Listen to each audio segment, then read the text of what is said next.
All right, let's review the thermodynamics quiz from chapter 2. I gave you the energy equation, energy of a fluid equation, and I gave you some other constants. I can't remember, I think I added a few more, so a little more information for the online quiz. But you had a geothermal pump raising the brine with a density and a depth given, and you had a certain rate of flow rate. Let's just look at the equation here. Based on the information you have a flow rate. It says disregard frictional losses in the pipe. So we're disregarding frictional losses, and we don't have any information about the velocity and the pressure drop. So this is what we have. We have a pump that's raising liquid from 150 meters below the surface up to 0.2. So as far as we know, 0.1 and 0.2 are at atmospheric pressure, so there's no dP, right? So that's 0. And there's no change in velocity given, right? They're just sucking up from a reservoir and dumping out to some other, large tank. So the only work we really have here is the change in elevation. So if we look at that, let's see. We're left with that. We're left with the mass flow rate equals the, I use Q here, your book uses capital V. I use Q because it's a little easier to differentiate with the V's. This is volumetric flow rate times density, right? You have meters cubed per second times kilogram per meter cubed. You get a mass flow rate here, right? Kilograms per second. Don't forget gravity and our elevation 15 minus 0. So we get some number here, 618,000. The units on this turns out to be newtons times meter second, which is watts. This is work, joules per second, so this is watts. I just factored out 1,000 and turned it into a kilowatt. So finally, the pump, let's see, the pump efficiency, well, the efficiency of the pump, I should say, I should have rearranged this first, but the work of the pump is basically this is what the work you put into the pump, right? It's mechanical energy required divided by the efficiency, right? And we require 618 kilowatts, that's a K. We have an efficiency of 70%. I think the last time I ran this problem it was like 74%, so I made a typo. So we have 883 kilowatts for the required power input to the pump. So that's the power input to the pump. All right, let's look at the next problem here. This was a little more complicated. We have, let me zoom in just a tad here. An oil pump attached to a motor uses 57 kilowatts of electric power to drive the pump shaft. So notice, right, this is driving the pump shaft, and this is the pump. These are two separate units. 57 kilowatts is going into the motor. The motor has an efficiency of 95%. So what does that tell us? Well, right here, let's see. The efficiency of the motor is the shaft work, right, which we don't know, divided by the electrical work. And we can find the shaft work because we know the electrical work and we know the motor efficiency.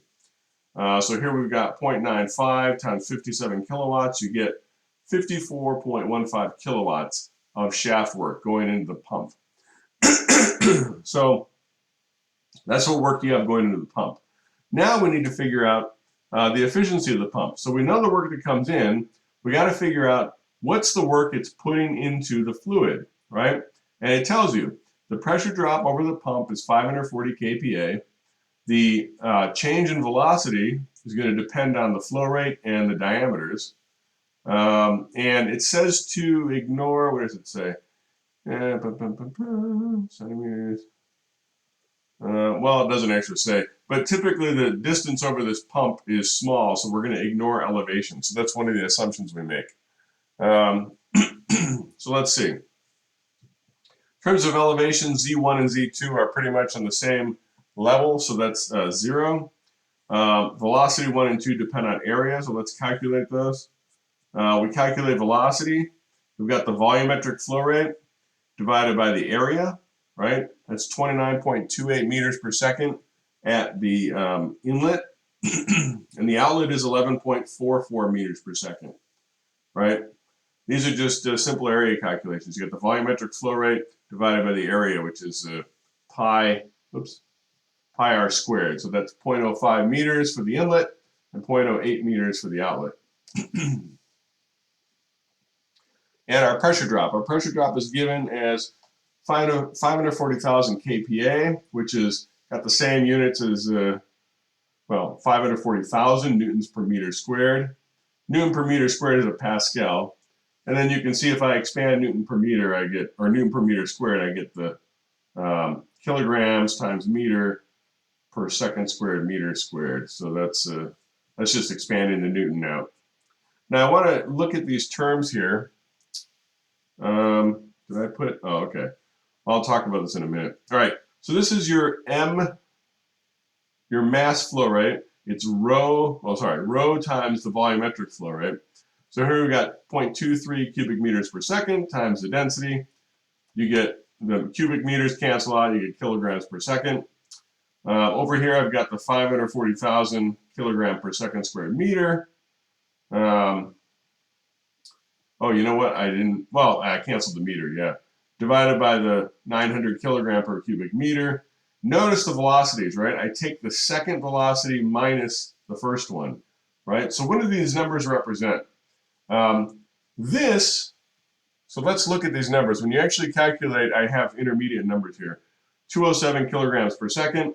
This is the increase in pressure that we're adding energy to the fluid. We're adding energy to the fluid. The pump is adding energy as an increase in pressure. You're also losing energy as a drop in velocity, right? The fluid is going from 29.28 meters per second to 11.44 meters per second. So this is loss of energy due to change in velocity. So you calculate that number here. You get a mechanical energy. This is what's going into the fluid, right? This is the change in energy of the fluid. And these units here are watts. So we wind up with 49 kilowatts. And then we look at efficiencies. The efficiency of the pump is just this 49 kilowatts divided by the 54.15 kilowatts, right? I have the equation way up here. The efficiency of the pump is just the change in mechanical energy of the fluid divided by the shaft work in, right? So you're putting this work in. This is the amount of, I guess, change in energy of the fluid, right? So the efficiency of the pump is it's the ratio of what you get out to what you put in, right?